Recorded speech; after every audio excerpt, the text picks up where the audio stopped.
I'm Greg Hetson. Nice to meet you. Welcome back into New York.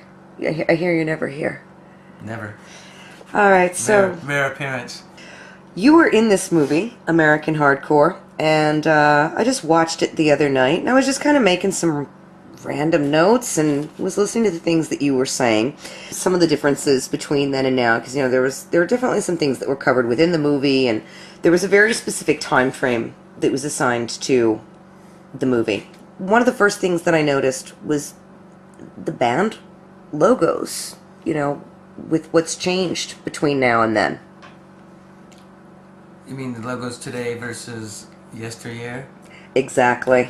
Back then there was no Photoshop, there was no professional graphic artists making logos and doing stuff for bands. It was just, you gave it to your friend and go, or a friend would come to you and go, here, look what I made for you guys. That's how the Circle Jerks got their font.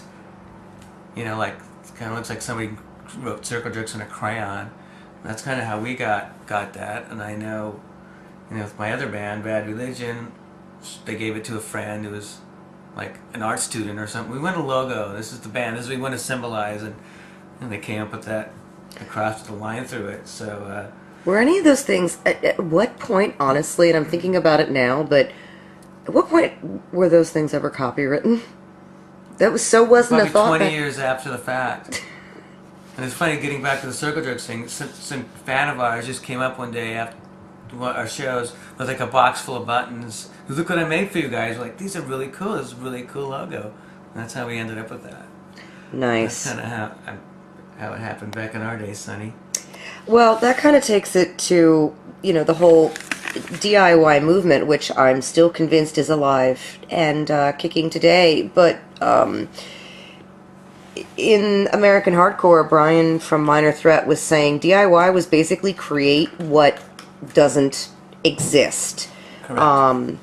Dr. No was Bad Brains was talking about how they put out Pay to Come themselves, Teen Idols, the first 7-inch single. Thank you. Yeah.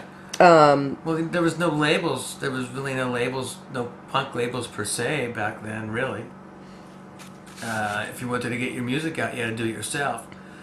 Because, major labels were not knocking out the doors then for your punk rock. You had your initial early punk rock bands, late 70s, New York scene stuff. There was some major label interest in some of that stuff.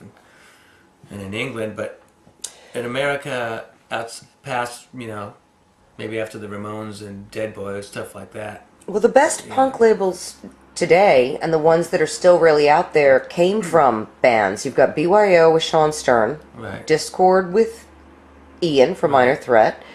I know they talked about SST quite a bit in the movie. Yeah. And Epitaph Right. as well. Yeah. So some of the best ones really came from... It was from necessity. There was no internet, there was no file sharing.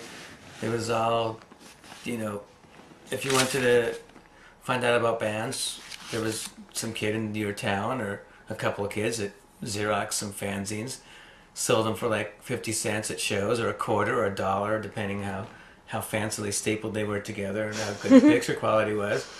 And that's kind of how you knew what was going on around town. And then it kind of evolved a little bit after that, where some of the indie record stores picked up on some of the bigger fanzines, like Flipside out of LA and I don't know, the Big Takeover. Even Maximum Rock and Roll. Maximum Rock and Roll, yeah. And people started sending stuff in from art. Well, what about our scene? We got a scene here, write about us, and that's kind of snowballed that way. But it was still, even in the mid '80s, there was no mainstream media, big labels. Did you save any of your... I remember I had so many old show flyers. A lot of them got destroyed. I remember when I was living through the ska scene in Europe, I saved a lot of old posters, things like that, and it's neat nowadays. Did you keep an archive of old interviews with zines? I have a lot of that stuff, yeah. Yeah?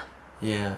I was just thinking the other day, I don't know, I couldn't sleep, and I was thinking about this one poster that I bought at this record swap meet. It was like a promo of the Sex Pistols Holiday in the Sun, and I'm like, whatever happened to that? I gotta go through my boxes and see if I still have it.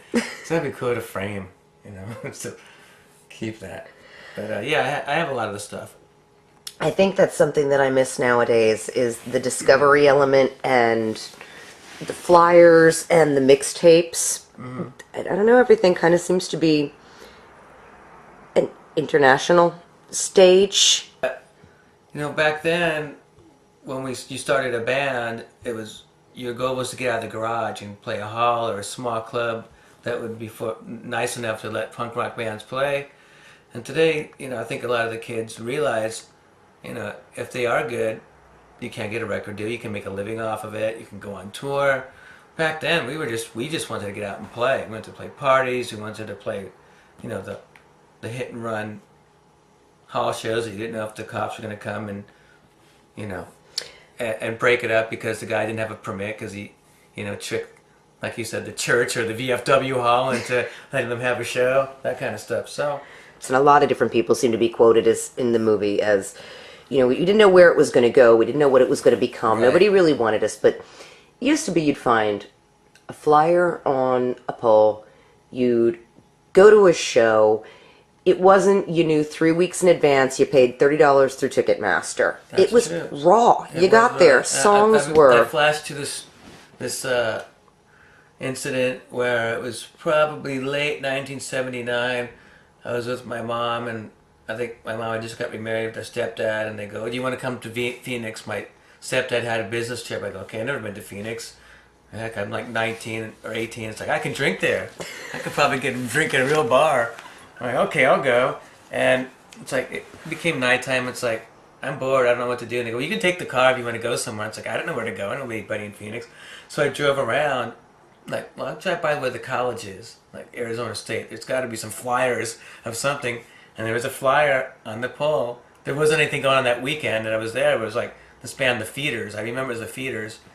And I could tell by telling it was a punk rock band, for sure. I hadn't even heard the band, but at that point, I don't think so. I think that hits on what I was talking about before, just the old logos. You could kind of tell if it was going to be a punk rock show. Right. Whether it was the 7 of 7 seconds or the DRI running character. Right. There was just something that always said, you know what you're in for. Yeah, I think you still can with even the newer punk bands. You can tell. They try to. I think some of the newer bands that are more popular, that are keeping that sentiment alive, you can tell. I think there's bands like Rancid, you know, that have those graphics, you know, whether it's the Right. Ratbone skull that they Right. still use. There was something actually that you and I talked about last time you were in town. What was it that you said that was inscribed in the vinyl? What was the phrase? It was Horn In, Chief Out, Take Over, and Shine It On, I believe is what it said. On Okay. the vinyl of the Group Sex album, yes. And that was more or less your DIY ethic. That was our philosophy. Basically, you horn in, you like, horn in, Chief Out, Take Over, Shine It On is basically, you infiltrate the system by your rules, you take it over, you accomplish what you want to do, and then you move on and onto another aspect and do it again, or just, that's it, you've accomplished your goal and it's all good. Which I think eventually happened to the whole music industry and the fashion industry with people that started out, you know, in the late 70s, early 80s punk rock scene. They ended up being in positions where they got gigs at record labels and radio station programmers, and that's why you heard bands. It started out with bands like Metallica and Nirvana, and then from that it kind of went back. It's like, well, what were those bands influenced by? And then that all came out. That was punk rock and kind of made people aware and made it acceptable for bands that came on later on to be able to be more commercially successful, like Green Day and Offspring and stuff like that. On fashion, what was it just this past year, Vivienne Westwood? Mm-hmm. You have a dame. Dame, thank Yes. you. Okay, I didn't know what the She wasn't verb. damned, she was damed. She was damed, not damned. Yes. It's great. It took a long time for these bands that I think were really, you know, influential and groundbreaking to get any credit, but I'm kind of happy eventually. So how much time right now are you spending with the band? Full time? Yeah.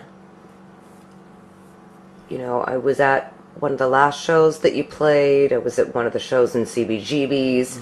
Really well attended. Great set. Are you moving forward and writing new material right now? Yeah, we're trying to. It's been a slow process, but we're getting somewhere. I You're think. getting there? Knock wood, yes. Yeah. Okay, well, good luck with that. Thank you. We'll need it.